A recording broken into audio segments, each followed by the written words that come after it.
Bonjour et bienvenue dans ce podcast. Je suis Marie, cofondatrice de Tantrissim, la première plateforme web exclusivement dédiée au tantra, au féminin et au masculin sacré. Plus que jamais en France, l'esprit tantra est présent. Dans les médias, les chaînes YouTube, les podcasts, les émissions radio, les rayons librairie et les discussions entre amis. Vous cherchez votre prochain stage de tantra, de féminin sacré, de masculin sacré, un massage ou un événement en lien avec le tantra? Rendez-vous sur www.tantrissim.com. C'est ça pour moi un couple, c'est toujours un truc vivant, libre. Ils ont la possibilité maintenant d'aller voir tout et s'appuyer sur le couple, c'est ça pour moi. Parce que le couple, ils peuvent s'en servir pour découvrir des choses sur eux-mêmes. Voilà. Donc c'est ça un peu que propose dans le tantrisme. Il y a, parce qu'on va en parler, on n'en a pas parlé encore, mais l'école des arts de l'amour est aussi connue pour être une école de tantra. Vous enseignez le tantra.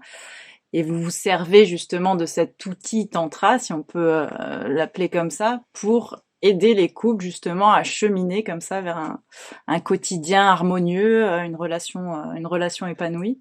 Donc pour nos éditeurs, est-ce que tu peux déjà définir le tantra? Alors je sais que tu aimes pas définir, voilà, c'est quelque chose que tu considères être un art de vivre, voilà, mais bon, pour expliquer à nos auditeurs ce qu'est le tantra ou le tantrisme. Oui, alors je fais la différence entre le tantrisme, c'est la voie, le tantrisme, et dans le tantrisme, pour la pratique, c'est une pratique quotidienne, corporelle, vraiment corporelle, c'est une pratique, et les pratiques sont répertoriées sous forme de versets, je vais dire, dans un dialogue qui se passe entre des personnages symboliques, je vais dire.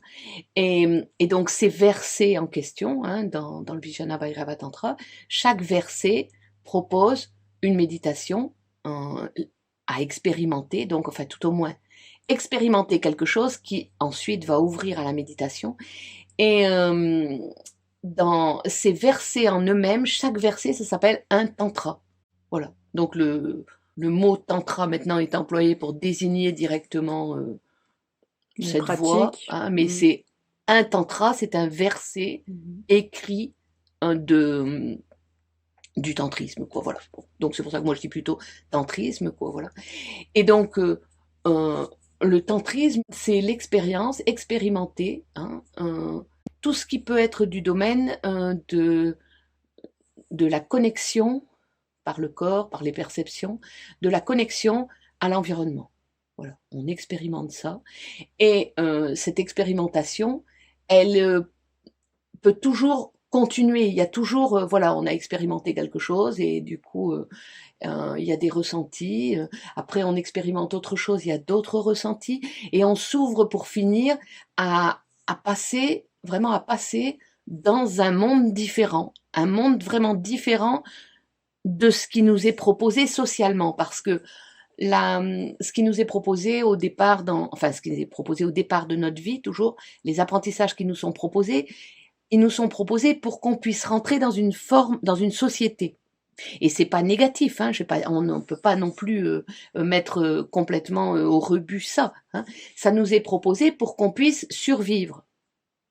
On apprend donc, il faut déjà d'abord, quand on naît, du verbe naître, on n'est pas fini. Un humain n'est pas fini. On peut le voir parce que il voit pas complètement. Enfin, ça on peut pas le voir, mais je vais dire, par exemple, il marche pas quand il n'est pas capable lui-même de trouver sa nourriture. Il n'est pas capable de se vêtir, etc. Donc, il est super dépendant du milieu dans lequel il vit et des soins qui vont lui être apportés parce qu'il a des besoins qu'il ne peut pas combler lui-même. Et un enfant, je vais dire, n'est fini vraiment au niveau fini, on n'est jamais complètement fini, mais au niveau du cerveau, c'est à peu près 12 ans. Ok, au niveau du champ visuel, c'est vers 6-7 ans. Et donc, on ne peut pas, je vais dire, donner certaines notions à des enfants avant, par exemple, pour traverser une route, quoi. Un enfant de 4 ans ne peut pas traverser une route juste en comptant sur son champ visuel parce qu'il n'est pas à 360 degrés, il est qu'à 180. Donc un petit enfant qui traverse une route, il doit regarder à gauche, à droite, et ensuite vite encore à gauche et à droite, et alors il peut traverser. Nous, en tant qu'adultes, on arrive et notre champ visuel est suffisant, on n'a qu'un petit coup d'œil à faire, et hop, on peut traverser. J'ai plus le fil de mon idée. L'outil tantra.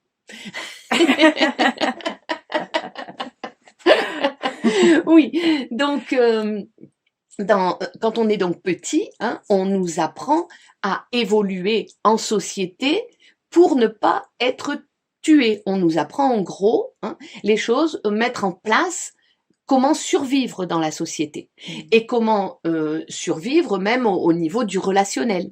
C'est-à-dire on apprend la politesse, on apprend à faire telle et telle chose parce que c'est ça qui va servir pour rentrer dans tel ou tel milieu où on a besoin de rentrer, etc. Comment relationner avec des gens, mais toujours en groupe. Et j'ai pas dit que ces règles, elles étaient à bannir. Hein. Par exemple, pour apprendre à conduire une voiture, il faut respecter le code qui a été donné socialement.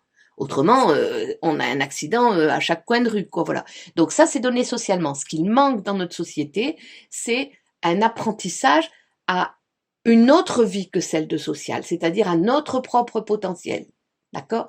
Et ça ne veut pas dire développer la personnalité, hein, mais c'est développer notre propre potentiel. Le laisser, c'est pas le développer, on l'a déjà en entier d'ailleurs. Donc c'est pas le développer, c'est lui laisser la possibilité de s'exprimer. D'accord? Donc, ça, il n'y a pas d'éducation à ça. À mon avis, elle devrait être faite, cette éducation, au moment de l'adolescence. Parce que les adolescents ont justement, il y a toute une partie hormonale absolument super au moment de l'adolescence, qui fait qu'ils sont en recherche de quelque chose, ils savent qu'ils vont passer dans l'âge adulte, ils sont désorientés par toutes ces hormones qui viennent là et qui ne sont pas que sexuelles, hein, qui sont là à l'intérieur d'eux, et il faudrait à ce moment-là qu'il y ait une éducation, mais pas une éducation de masse, hein, pas une éducation sociale, mais une éducation individuelle de chacun, chose que ne peuvent pas faire les parents, parce qu'ils ont eux-mêmes, dans leurs 24 heures, d'accord, ils ont besoin du temps pour eux-mêmes, d'accord, ils ont besoin du temps, parce que souvent on fait pas qu'un enfant, donc ils n'ont pas non plus le temps pour s'occuper d'un enfant en particulier. Donc, il manque ces enseignants que nous, on a mis en place à l'école des arts de l'amour. Alain et moi, c'est ce qu'on fait. Hein. On enseigne à une autre forme de vie, celle qui est le potentiel de l'humain. Pas de l'humain en tant qu'être social, l'humain en tant qu'humain, pour lui, seul. Ensuite, si dans cette évolution, il rencontre un autre humain avec qui il peut encore plus exprimer ce potentiel et découvrir des choses que seul peut-être il ne découvrirait pas, c'est ça le couple, d'accord? Alors là, super, on peut s'appuyer sur ce couple. Mais il y a des humains qui découvrent leur potentiel sans avoir envie ou besoin du couple. Et ce n'est pas une nécessité, ce couple. Ça, on peut réaliser son potentiel en n'étant pas en couple. On peut réaliser son potentiel en n'ayant pas d'enfants. D'accord, hein? On n'est pas obligé d'avoir des enfants pour réaliser le potentiel maternel ou réaliser le potentiel paternel. Ça peut être sur plein d'autres choses qu'on peut exprimer ça. Voilà. Hein?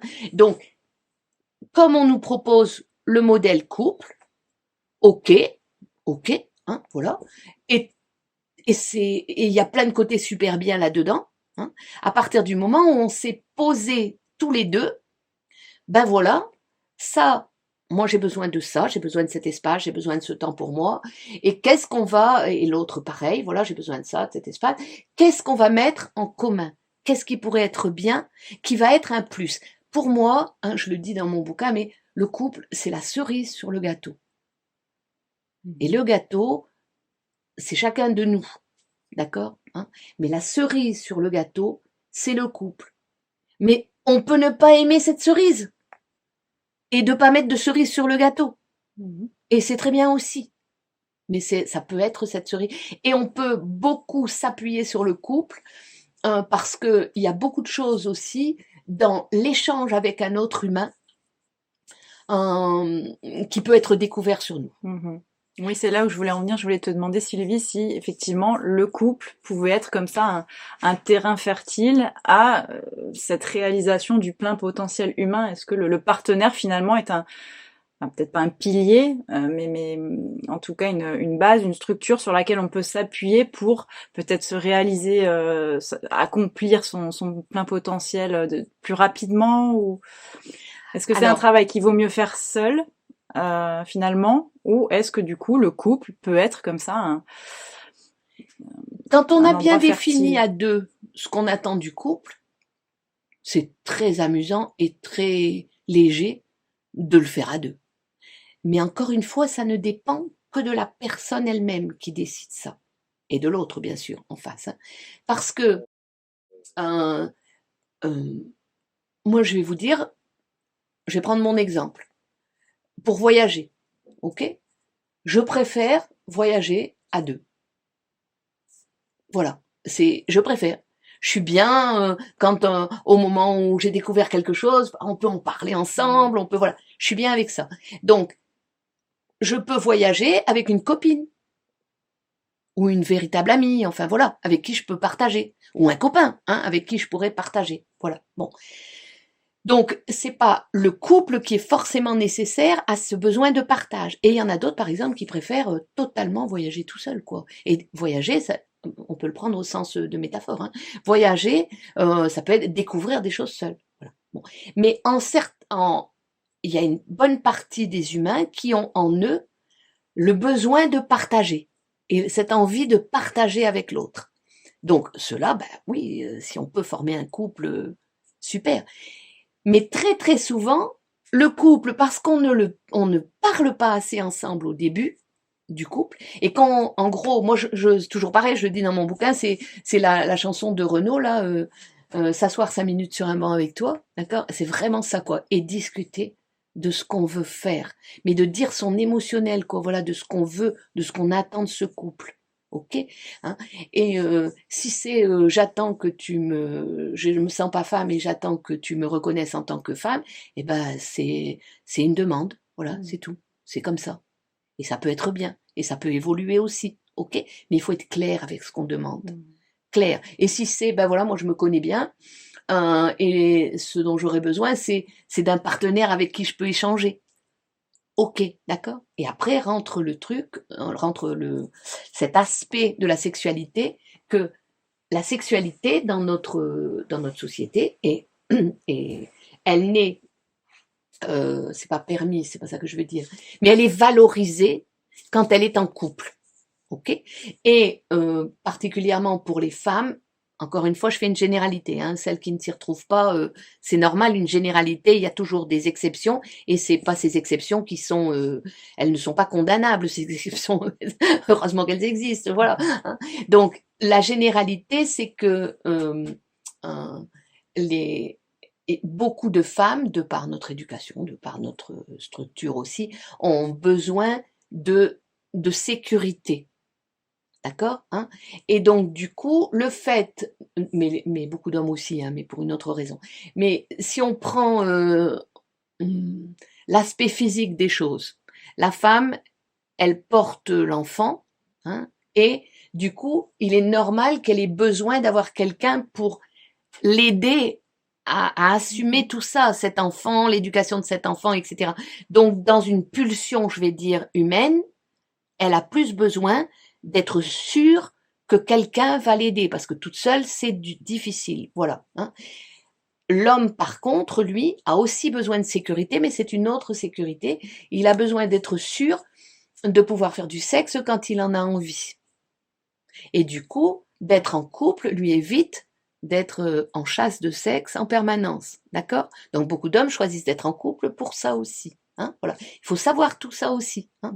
Donc on peut choisir en connaissant bien ces trucs, hein, et on peut choisir donc d'être en couple. Et oui, ça peut être une aide. Et oui, c'est génial. Hein. Et dans notre société, l'histoire de vivre en couple et d'échanger de la sexualité, c'est ça qui nous différencie de l'amitié. Hein. C'est juste le sexe. Ok, Oui. parce que on peut très bien vivre ensemble, homme, femme, vivre ensemble dans une coloc. Voilà. Et tout se passe très très bien. Hein. Et enfin, tout se passe très bien, pas forcément, on peut avoir des difficultés de colocation, mais je veux dire, voilà, la différence entre quand on dit je suis en couple avec quelqu'un, ça veut dire je fais du sexe avec lui ou avec elle. D'accord? Et Alors, je te coupe, Sylvie, ouais, pour nos auditeurs, parce que on en a déjà parlé en off, toi ouais, et moi, mais cette ouais. expression faire du sexe, qui moi m'interpelle un petit peu, Oui, j'imagine que ça peut interpeller d'autres personnes. oui. Pourquoi tu utilises ce mot, cette expression faire du sexe et pas faire l'amour comme on a l'habitude de l'entendre communément? D'accord. Donc oui, oui, je peux expliquer ça euh, parce que pour moi, euh, faire du sexe, c'est avoir des relations sexuelles, quoi. Voilà, tout simplement. Et ces relations sexuelles, et c'est pas le mot faire du sexe n'est pas dénigrant ou je ne sais pas quoi, c'est faire du sexe, voilà. Parce que en France, on emploie le mot faire l'amour, ou bien on emploie coucher avec, hein, comme mot, euh, et on dit aussi faire des câlins. Enfin voilà, tous des mots qui n'ont rien à voir avec parce que faire un câlin, euh, dire que je fais un câlin avec mon amoureux, et après quand je prends un enfant dans mes bras et que je lui fais un câlin, est-ce que j'y mets une connotation sexuelle? Voilà, c'est des mots qui sont pas clairs. C'est pas clair. Faire l'amour, hein, pour moi, c'est pas clairement faire du sexe. Faire l'amour, il y a plein de. Si je me mets à, à prendre, bon, à un moment, la situation sanitaire permettait ça, on pouvait faire des hugs dans la rue. Là, il y avait, bon, j'ai été faire ça avec Alain et puis avec plein d'autres élèves qu'on avait ici. C'est-à-dire, on prend les gens qu'on rencontre dans la rue, enfin, on leur propose, on les prend pas dans les bras, on leur propose, on leur tend les bras et s'ils veulent, ils viennent et on se fait un. D'ailleurs, on a enlevé le mot câlin, on disait hug pour que ce soit pas pris comme un truc sexuel parce que maintenant, voilà, ça a dévié. Donc, on leur faisait un hug et je pouvais très bien, avec certaines personnes qui rentraient dans un lâcher total, parce que c'est pas le cas de tout le monde, mais parfois, qui rentraient dans un lâcher. Moi aussi, rentrais dans un lâcher. Et pendant quelques minutes, c'était exactement, on faisait l'amour. C'était un truc d'amour qui passait entre nous.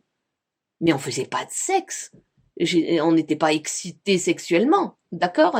Il n'y avait rien en rapport avec une excitation sexuelle, voilà. Donc, je trouve que c'est quand même mieux et on peut très bien avoir une relation d'amour ou même sentir que c'est exactement ça, on fait vraiment l'amour avec cette personne quand on est en train de lui masser les pieds ou lui masser les mains ou peu importe quoi. Voilà, on peut très bien être dans une relation et sentir qu'on fait l'amour, mais il n'y a rien de sexuel. Donc, j'aime mieux parler nettement. Et c'est pareil, hein, l'histoire de dire ils ont couché ensemble. D'abord, je trouve cette expression un peu, je sais pas, ça fait un peu vulgaire, je trouve, alors qu'il n'y a pas de vulgarité dans le mot coucher. Mais voilà, ils ont couché ensemble. Ça veut dire qu'ils ont eu des rapports sexuels, quoi. Pourquoi on dit pas clairement les choses? Oui, pourquoi? Voilà, je n'en sais rien pourquoi. Enfin, si, je le sais, c'est des raisons psy, hein, mais je veux dire, on peut très bien dire clairement les choses, il n'y a rien de bizarre. Et du coup, ça évite des malentendus, vraiment des malentendus. Combien de couples ici sont venus en disant, euh, mon homme m'a proposé de me faire un massage, c'était absolument génial pour moi. On a passé une soirée massage. Ah ben oui, mais mince. Après, euh, il s'est mis à me faire du sexe. Et, et moi, j'étais totalement détendue parce que j'étais dans ce massage et tout. Mais j'avais pas du tout d'excitation sexuelle et mince, on était tellement tellement bien, j'ai pas réussi à dire ben non parce que il avait l'air tellement heureux que voilà et tout compte fait, on a dévié comme si on faisait l'amour. Mais non, on était en train de faire l'amour dans ce massage.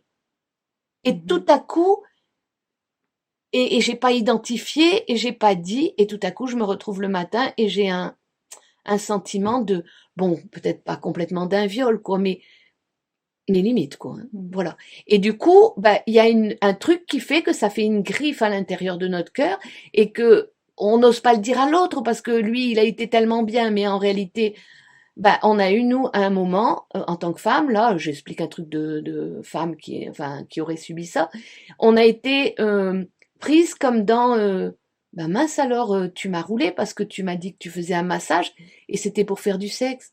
Alors que si tu m'avais dit, on va faire du sexe, et avant, si tu veux, je te donne un massage pour te détendre, eh ben c'était génial, on partait là-dedans. Voilà. Mais non, ça a été, alors pire que tout, c'est, viens, je vais te faire un câlin. Donc, tu rentres dans le câlin et ça se termine par tu fais du sexe. Bon, ben non, c'est pas bien dit. Voilà. Il y a d'autres choses que font les femmes aussi par rapport aux hommes. Voilà, là j'ai pris 2 exemples qui tournent au sexe alors que la femme n'a pas désiré, mais ça peut être aussi d'autres exemples avec l'homme qui se retrouve à faire quelque chose d'autre que ce qui était au départ prévu. Voilà. Oui, tu veux dire que finalement ce manque de précision sur les termes qui sont bah posés, oui. ça peut créer voilà des incompréhensions dans le couple. Et ça fait un coup, une griffe dans le cœur, dans la relation affective. Oui. Hein, et on n'ose pas le dire parce que on se dit, bah non, il n'a pas fait ça par perversion. Voilà, c'est tout. Il était emporté dans son truc, voilà, dans son élan, etc. Et c'est pareil dans l'autre sens. Hein. Il y a des choses, la femme peut parfois proposer quelque chose aussi, et l'homme n'a pas compris complètement ce qui était dit, d'accord, et voilà, et il se retrouve pris dans « Ah oui, mais c'est ça que tu voulais dire ». Voilà. Hein. Alors peut-être que ça peut, ces histoires tournant autour de la mauvaise compréhension dans un couple, hein, c'est justement de ne pas, au départ, s'être assis et avoir parlé de ça. Et c'est ça que j'ai voulu exprimer dans mon livre. Je ne sais pas si c'est judicieux que je le dise maintenant. Bien sûr. Voilà. Donc, l'objectif de ce livre que j'ai écrit, là, ça s'appelle « Il vécurent heureux, les recettes de Sylvette ». Donc, j'avais écrit exprès « Et ils vécurent heureux » parce que c'est extrait de tous les contes de fées. C'est la fin des contes de fées. Et ils vécurent heureux. Et justement, on nous laisse depuis l'enfance avec un 3 petits points de suspension. Les personnes, ce sont l'homme et la femme, dans les contes de fées, c'est toujours sexué homme-femme, hein, mais l'homme et la femme se sont rencontrés après toute une quête. Et ensuite, hein, ils se trouvent, ils se marièrent, et eurent beaucoup d'enfants. D'accord? Donc c'est ils se marièrent et ils vécurent heureux et eurent beaucoup d'enfants. C'est dans cet ordre-là. Ils se marièrent, donc on voit bien comment se fait le couple déjà. Hein. Ils se sont trouvés, ils se marièrent, bon, jusque-là, tout va bien. Hein, voilà. Et ensuite, et ils vécurent heureux. On est content pour eux, mais on ne sait pas comment. Ok? Et puis ensuite, ça se continue, et eurent beaucoup d'enfants. Ça veut dire que parce qu'ils vécurent heureux, ce qui est induit, c'est forcément parce qu'ils ont eu beaucoup d'enfants. Voilà. Alors moi, j'ai pris simplement l'intérêt du couple et ils vécurent heureux. Et ça veut bien dire ils vécurent heureux en couple, mais ils vécurent heureux chacun. Ils vécurent heureux. Voilà. Oui, en dehors des schémas qui finalement nous sont imposés socialement et qui nous conditionnent Exactement. En dehors d'un mariage, rien contre le mariage, mais en même temps, c'est une norme, voilà. En dehors des normes, ils vécurent heureux, à 2, ok, hein. Et en dehors du fait que forcément, il faut avoir une tribu d'enfants derrière eux, hein, voilà. Donc, j'ai laissé les 3 petits points de suspension et j'ai écrit les recettes de Sylvette. Parce que ces recettes, c'est réellement des recettes. Parce que tout le monde dans le monde de la méditation, etc., hein, dit, mais il n'y a pas de recette. Eh bien si, dans le tantrisme, il y a des tantras. Et ces tantras, ce sont des recettes pour laisser la place à la méditation. Ce sont réellement des recettes. On s'entraîne à faire ces recettes de cette façon-là. Vraiment de cette façon-là. On nous dit comment il faut faire. Mais ce ne sont pas des dogmes. C'est des recettes. Et quand on a réussi cette recette et qu'alors on voit tout l'espace de liberté, de gaieté, etc., qui peut être là, alors on peut se dire, mais moi, je créerais bien ma propre recette. Et on a tout ce qu'il faut pour la créer. Parce que justement, on s'est donné les moyens d'avoir tout ce qu'il fallait pour la créer. Et donc, ces fameuses recettes que je mets dans mon livre, hein, alors bien sûr, ça peut faire penser à des recettes de cuisine, tout simplement parce que Oui, les recettes de cuisine, Il y a elles sont des faites. ingrédients, des Il y a, ustensiles. voilà, des ingrédients, des ustensiles, et elles sont faites. Il y a une chimie. Mhm. Pour réussir un bon gâteau, il y a une chimie du mélange des ingrédients, de la cuisson, etc. Si on ne respecte pas ça, hein, on l'a déjà fait en stage, on a dit voilà, vous avez plein d'ingrédients bons, etc. Faites-nous une bonne recette, d'accord? Enfin, faites-nous un bon plat, hein, c'est pas là, voilà, sans suivre de recette, faites-nous un bon plat.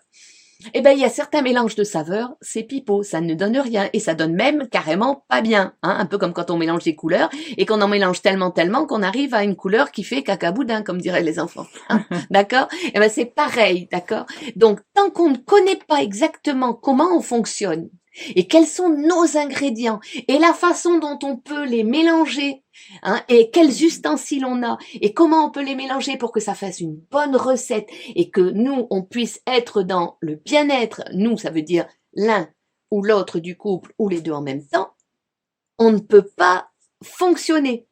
Donc ces recettes, elles sont là, et au départ, elles sont là pour être suivies à la lettre, pas comme si quelqu'un vous donnait des ordres. C'est juste que quelqu'un a testé que cette chimie-là, elle donne quelque chose de bien. Et qu'ensuite, quand vous verrez comment sont mélangés les ingrédients, etc., vous pourrez vous dire, moi, je préfère avec un peu plus de sel. Ou bien, et si je testais la muscade plutôt qu'autre chose. Voilà. Et du coup, créez vos propres recettes en vous éloignant de plus en plus après, si c'est vous-même, de la recette de base, ok? Et vous créez, du coup, des saveurs qui vous sont personnelles et vous rentrez dans, encore une fois, le tantrisme, c'est-à-dire la découverte de vous-même et de votre potentiel. C'est ça, ce bouquin. C'est pas un bouquin de dogme, même si le mot recette renvoie à ça et qui peut faire rigoler, hein, parce que ça peut être des recettes de cuisine. Et ils vécurent heureux, c'est pas parce que je veux vous entraîner dans la suite des contes de fées, puisque de toute façon, la suite des contes de fées, on la connaît pas. On la connaît jamais. Et ce qui est peut-être très bien d'ailleurs, parce que ça nous laisse toute possibilité. Il est juste dommage d'avoir écrit derrière ce ils vécurent heureux et eurent beaucoup d'enfants. Parce que ça donne une injonction de procréer. Et c'est ça aussi l'essence du tantra, c'est d'enlever comme ça toutes les injonctions sociales qui peut y avoir. Et, oui. C'est exactement ça. Et peut-être après, de rentrer dedans. Parce que si on a envie de faire l'expérience d'avoir un enfant, mais qu'on a bien réfléchi ensemble que du coup, ça veut dire qu'on s'engage pour minimum 20 ans, parce qu'on s'engage généralement pour la vie, mais pour minimum 20 ans, on s'engage donc à mettre un peu de côté d'autres parties de nous pour aider cet enfant à révéler son potentiel, ça veut dire qu'il faut l'observer en permanence, hein, d'accord, et être là en permanence à ses côtés, et même savoir aussi ne plus être là en permanence. C'est aussi tout un travail, le lâcher et lui faire confiance dans son potentiel. Mais pour tout ça, il faut déjà y penser. Et il faut pas juste penser l'enfant dans « mais ils vécurent heureux. Si j'ai beaucoup d'enfants, je vais vivre heureux. » D'accord? Donc c'est pour ça que je l'ai fait. Non. L'enfant n'est pas responsable de ton propre bonheur. C'est quelque chose qui va trop vite dans les contes de fées. Il manque le 3 petits points là. Donc c'est ça qu'on veut faire, nous, à l'École des Arts de l'Amour. C'est donner tous les outils possibles. On a fait suffisamment de formations et on a créé nous-mêmes à partir toujours de ces recettes tantriques qui sont données dans le VBT mais qui sont expliquées, comment dire, elles sont données, c'est un peu, quand on les lit directement en sanskrit, c'est très difficile d'abord, parce que le sanskrit, un mot peut avoir différents sens, enfin, etc. Donc voilà, c'est déjà très difficile. Donc la traduction qu'Alain en a faite, elle est déjà, elle est transformée bien sûr, mais pour que ce soit, comment dire, compréhensible pour un Français, hein, voilà, puisqu'il l'a fait en français. Il y a d'autres traductions qui ont été faites par Osho, par exemple, en anglais. Voilà, il y a plein de gens qui ont traduit ce VBT, et des gens comme... enfin, le nom m'échappe, mais peu importe, il y a pas mal de gens qui ont traduit ce VBT. Donc, c'est bien d'en lire plusieurs pour arriver à bien sentir qu'est-ce que c'est que ces fameuses recettes qui s'appellent des tantras, hein, pour arriver à exprimer et à expérimenter suffisamment pour que notre potentiel à un moment se révèle et que la méditation arrive à nous, quoi, qu'on arrive dans le moi réel. Hein. Et les miennes de recettes, hein, elles sont issues de ça et elles sont encore plus comment je peux dire, encore plus compréhensible dans la vie de tous les jours, hein. Mais il faut quand même qu'il y ait c'est important, qu'il y ait un enseignant qui vous explique, enfin qui explique à ceux qui vont appliquer ces recettes, quelle peut en être la portée. Voilà. C'est pour ça qu'au début, mon livre, je ne voulais le donner qu'à des gens qui avaient commencé un travail sur eux. Mais en réalité, ce n'est pas très grave si des gens commencent à expérimenter ces recettes sans en connaître la portée. Mais c'est juste un peu réducteur. Un peu comme je dis c'est un peu réducteur de n'utiliser que 3 tantras dans le tantrisme, 3 tantras se rapportant à la sexualité. Voilà, ouais, il y en a 3, mais on peut dire 4 parce qu'il y en a un 4e qui est moins directement sexuel, voilà. Mais il y a 163 tantras. 163, donc tantra préceptes. Voilà, oui, c'est des recettes, quoi, voilà. 163 recettes, finalement, oui, il y en a recettes. 3 ou 4 qui il y en a 4, mettons, on va dire 4 qui traitent de la sexualité. Voilà. Alors donc c'est pour ça que nous, la sexualité, j'ai bien expliqué là, j'espère, dans tout ce que j'ai raconté, que la sexualité, c'est quelque chose de super important pour nous, parce que ça nous donne un accès au plaisir, comme la nourriture, c'est très très important aussi de connaître des recettes de cuisine pour cette relation au plaisir, mais la sexualité, c'est encore au-dessus, hein, parce qu'il y a quelque chose qui nous fait ressentir justement cet autre monde. Quand il y a vraiment un orgasme qui, pendant un petit moment, même si c'est que un tout petit moment, mais encore une fois, on peut aussi aborder ces recettes en n'étant pas dans une recherche de rentrer dans l'autre monde. Ok. Oui, simplement pour expérimenter. Pour expérimenter, parce qu'il y a des choses super à expérimenter. Voilà. C'est en fait ça, le tantra. Expérimenter. Expérimenter, oui. Mais expérimenter, attention, hein, parce que pas expérimenter forcément tout le temps la même chose, hein, et sans aucun but. Il y a des choses, quand on a expérimenté, et qu'on s'est rendu compte de quelque chose, alors on passe à expérimenter autre chose. Voilà, hein, parce que ça, c'est aussi important de le dire. Bon, on va pas conclure là-dessus. Si...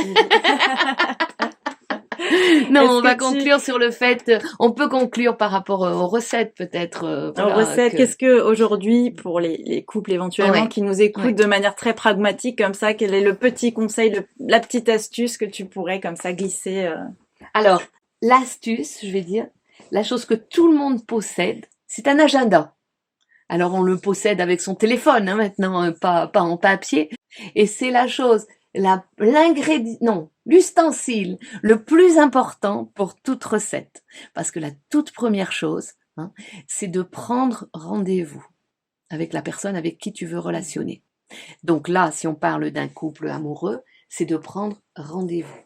Et c'est une chose qu'on fait quand on ne commence pas à vivre ensemble, on le fait régulièrement de prendre rendez-vous. Et on a envie que les rendez-vous se multiplient. Hein, voilà, et on pense à ce rendez-vous. Et du début où on l'a écrit sur ce fameux agenda, notre semaine est teintée par le rendez-vous qu'on aura dans 2 jours ou dans 8 jours. D'accord ? On le sait quand on est amoureux. On le sait que c'est ça qui fait quelque chose et qui maintient notre couple en vie en permanence. Notre envie. D'accord ? Hein, en vie ou en vie, attaché. Hein, voilà. Et une fois qu'on est installé, comme on dit, hein, dans le même appartement, ben on va se préoccuper de notre agenda de boulot, notre agenda familial, ex-famille ou famille, voilà, hein, mais ou agenda avec les amis. Et puis les endroits où il y a rien, on va rien écrire, mais ce sera décidé que ce sera couple. Et on arrive donc à 2, et puis, ben on sait pas quoi faire. Parce qu'on n'a rien décidé. Et du coup, souvent ça tourne à, j'en sais rien, en fonction de l'un ou de l'autre, ça tourne à, on s'avachit, on regarde une série, ou bien on discute à 2, et puis pour finir ça en vient à, je raconte ma journée, où ça a été merdique. Enfin bon, voilà. Et on n'a pas quelque chose qui est de l'ordre de comment on entretient notre relation. Alors qu'avec ce fameux agenda qui est indispensable, et ces cartes que j'ai faites dans ce livre, les cartes qui sont les cartes à jouer, hein, c'est vraiment de prendre rendez-vous. Poser une intention. Voilà, oui. Et ce jour de rendez-vous avec l'autre, on va le faire, le créer en fonction de la carte qu'on a tirée. Par exemple, ce sera... faire un massage du cuir chevelu, par exemple. Par exemple, faire un massage du cuir chevelu. D'accord, voilà. Alors, on ne dit pas... Donc, le plus important d'abord, c'est d'avoir 2 cartes devant nous. Le soir où on prend nos agendas, on a 2 feuilles pliées. Hein, et sur une feuille, il y a écrit « je fais » et sur l'autre, il y a écrit « je laisse faire ». C'est le plus important. Donc, il y en a un qui tire. Comme on va faire ça souvent, c'est à tour de rôle, hein, voilà. Il y en a un qui tire et il tombe sur la carte « je fais ». Donc l'autre, c'est plus la peine qu'il tire, hein, puisque voilà, c'est « je laisse faire ». Donc, est-ce que tu es OK avec ce qui vient d'être tiré? Bon, voilà, donc on attend l'accord de l'autre pour « je laisse faire ». Donc, celui qui laisse faire, il écrit « soirée avec mon amoureux » et « rôle, je laisse faire ». Voilà. Donc lui, il n'a plus à s'occuper de rien. L'autre, qui a tiré « je fais », il va regarder donc la carte en question, tirer une carte qui va le renvoyer dans le livre, retrouver la recette complète de « je te fais un massage du cuir chevelu » et il va préparer cette soirée-là, donc dans le plus grand secret. Celui ou celle qui va recevoir, allez, on va dire par exemple, c'est la femme qui a « je te fais un massage du cuir chevelu », ok, et donc l'homme, lui, est dans « je laisse faire », ok, donc lui, il s'occupe de rien, il attend juste le jour de la soirée. Mais il sait qu'il y aura une soirée, ça veut dire que, puisqu'on va faire une soirée à 2, il va pas prévoir une autre soirée. Il va pas non plus prévoir de prendre du boulot à la maison. Il va pas non plus prévoir de s'empiffrer au repas. Parce que si on est trop lourd, on peut pas faire quelque chose avec l'autre. Quoi que ce soit. Ok? Voilà. Tout ça, ça se prépare parce que le matin, on sait qu'on a rendez-vous. Et comme on sait pas pourquoi, hein, il y a même une préparation complètement physique, c'est pour ça que je disais de pas trop boire, de pas trop manger, etc. Enfin, pas exagérer là-dedans, hein, mais c'est aussi dans la façon dont il va être vêtu pour le soir. Et donc ça peut changer parce que dans la carte, par exemple, si c'est je vais m'occuper de ton cuir chevelu, je te fais un massage du cuir chevelu, tu pourras lui dire donc quand il va arriver, ben voilà. Tu vas aller te mettre des vêtements comme tu as décidé, des vêtements doudous, confortables, voilà, et aussi qui craignent pas parce que je vais utiliser peut-être des choses un peu grasses, voilà. Donc il va se préparer à ça pendant que toi tu prépares la salle. Pareil, l'endroit. Voilà.